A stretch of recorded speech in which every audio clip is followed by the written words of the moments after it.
hypnosis category, right? This is the frame that will pass along the variable to load dynamically the rest of the screen. So everything we set here will load the list of sessions and the detail of the session. So all I'm doing here is I'm using the set variable action, and then I'm setting the name. This is the name that I gave to this variable to represent the category. It's category ID, right? And then I'm forcing this value, so 1. So this is telling our backend and our frontend, hey, this is the session, the category that we are working with. This is hypnosis, which corresponds to category ID 1.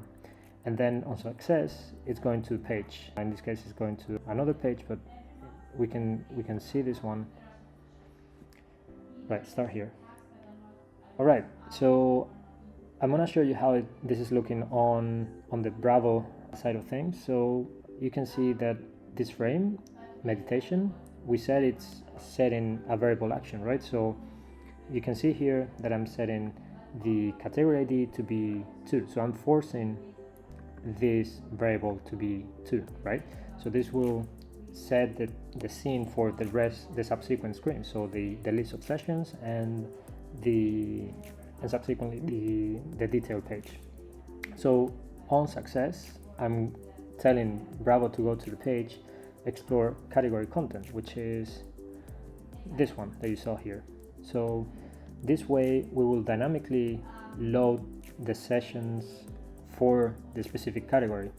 And if we go to see how this explore category content page looks like, you can see that basically I have all these top bars, right, that I showed you. So these are like, we are mimicking them to be top bars, but they are actually containers to make it easier to work with. And this is all we have. We have the different top bars as I showed you before, and then the video or the audio sections or sessions, sorry. So each of these top bar, so let's say yoga top bar, is connected to conditional visibility. So we are saying, hey, we have an endpoint that gives us all the sessions for that specific category, and then I added a condition in the backend in this endpoint to say whether this is yoga or is sound healing or is hypnosis, meditation, etc. So whether it is any of these categories, right? So I'm saying, hey, if it's yoga, make this top bar visible.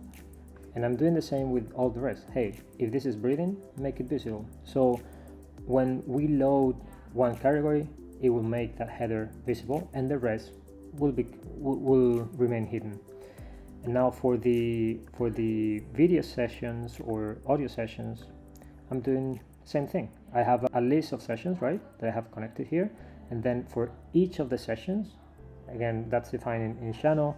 I can also share more information on how I did that, but basically I'm saying, hey, if this session is audio, make it visible.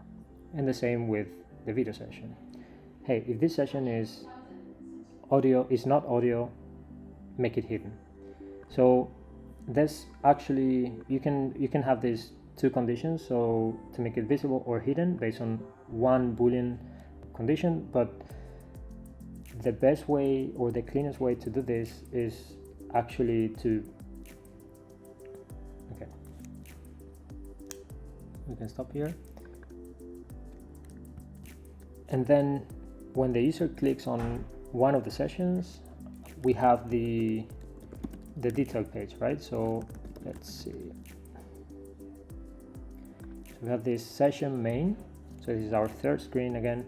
And all we're doing here is, as I said, we have this video content or audio content containers, right? So if I go here, you can see that I'm making this visible or hidden based on whether the single session is audio or not. So if I'm saying audio content, make it visible if it's audio, and video content, make it hidden if it's audio, because this is returning a. And if we go, if we go to a detail page, you can see that all I have, as I was saying before, is we have a video content and an audio content containers. So I'm making these containers visible or not based on the boolean condition, right? So I'm fetching this single session and I'm assigning a true or false value to this variable. Is audio true or false? So if this is audio, make it visible, right?